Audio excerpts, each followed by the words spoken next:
Have you ever, poured your heart into a project, maybe made what feels like a perfectly logical decision only to see it just completely miss the mark? Oh, absolutely. Or that feeling when your team just isn't getting it, even though all the data, everything seems to line up. Exactly. Well, today we're taking a deep dive into maybe a revolutionary way to think about those moments. It's all inspired by this really fascinating new book. It's called Old Gin and the Sea Siren, Contextual Counterattack and Creation Practice.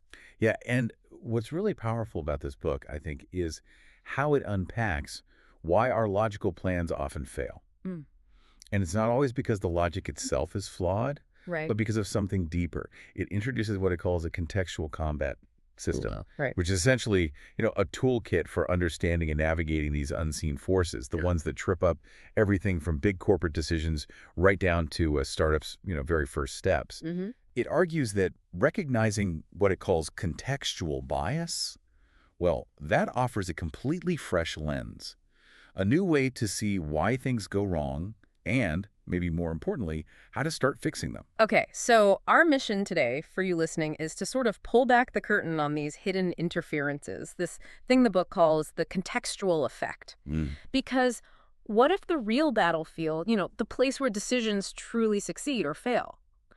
What if it isn't where we think it is at all? That's the core premise here. That context isn't just background noise, it's a field generator. A field generator, like physics. Kind of like that, yeah. Think of it like an invisible magnetic field, maybe, that dictates how everything within it behaves. Hmm. So your strategy isn't just about what you do, Hmm. but where you do it, who's watching you do it, and crucially, whose rules are quietly operating in the background. Rules we don't even think about. Exactly. These aren't questions we typically prioritize, are they? But the book argues they consistently determine success or failure. Wow. And the book uses some really vivid language here. It says when you think you're fighting a business war, you might actually be making choices inside what it calls a contextual dungeon. A dungeon, yeah. And if you're, say, building systems or trying to win resources, you're not just up against competitors, but you're wrestling with 7 contextual monsters that you probably haven't even identified yet. That's quite an image. It really is. And within this whole dungeon metaphor, we meet these two um, quite enigmatic figures, Mm-hmm. the sea siren and old Jin. Okay, tell us about them. Well, the sea siren, interestingly, isn't portrayed as a villain. She's more like a real-life echo. An echo. Yeah, or like a subconscious resonance. She amplifies those ignored signals. The things we intuitively feel are off, but we just dismiss them. Mm-hmm. We rationalize them away. Right. She makes what the book calls structural shadows visible. These are those hidden, often unwritten rules or power dynamics in an organization that actually shape outcomes way more than any official policy sometimes. Okay, so she reveals the hidden stuff. What about old Jin? Old Jin, he's the guide. He's the one who supposedly navigated these depths before. And his really profound insight isn't about finding clever solutions. Mm-hmm. It's about cultivating a deeper awareness of the context itself. That's the key. Awareness, not just solutions. Yeah. Okay, so with these powerful ideas now on the table, it really feels like the dungeon is about to unfold right in front of us. Are you ready to maybe see these hidden forces for yourself?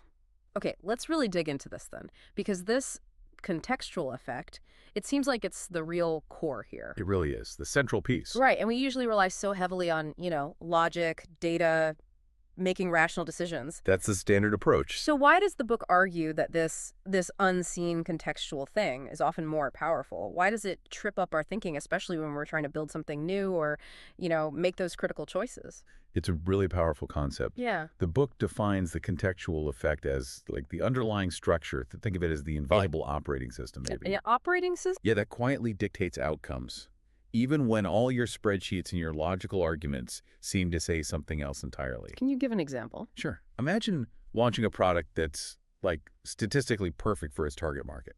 Checks all the boxes. But it fails. Okay. Maybe because the company culture isn't actually ready to support it, or perhaps the internal team doesn't truly deep down believe in it. That disconnect. That's the contextual effect at play. Ah, okay. I see. It trumps the pure logic because it operates on this deeper, often subconscious level. It shapes the very field where all your facts and figures are trying to perform. It's like the silent force setting the stage. Right, setting the stage. So for us, for you listening, what does this contextual effect mean in, practical terms? The book promises this unique blend of story, strategy, and practice to build what was it, a contextual combat system. Yeah, it sounds intense, doesn't it? A little. But it's essentially a powerful new toolkit, and Ugh. its key differentiator, I think, is how it reframes our common decision errors, those entrepreneurial roadblocks. So, Not just as failures of logic, which is how we often see them, but as contextual biases. It's a fresh and hopefully actionable explanation for why things get stuck. an actionable explanation, that's key. So how do we make it actionable? Well, to make this powerful idea actually usable, Hmm. the book breaks down the practical side of this bias using a framework that's probably familiar to many of us, the 5W1H analysis. Who, what, where, when, why, how. Okay, like in journalism or problem solving? Exactly. Yeah. It asks, what exactly is this contextual effect doing to your specific venture or your decision-making process? Is it showing up as, say, a communication breakdown Mhm. or a resource issue? Right. Then why is its interference so potent? Why does it seem to overpower even your most well-reasoned logic and all that data you gathered? It tries to get to the root causes. Makes sense. When do these contextual biases typically show up? The book points out common scenarios, which is really helpful so you can potentially spot them earlier next time. Like patterns to watch for. Precisely. Yeah. And where do these contextual misalignments tend to emerge? Is it within a specific department, between teams, in how you connect with your market? It points to specific organizational nodes or field dynamics. Okay. What about the who? Good question. Who tends to trigger these misalignments?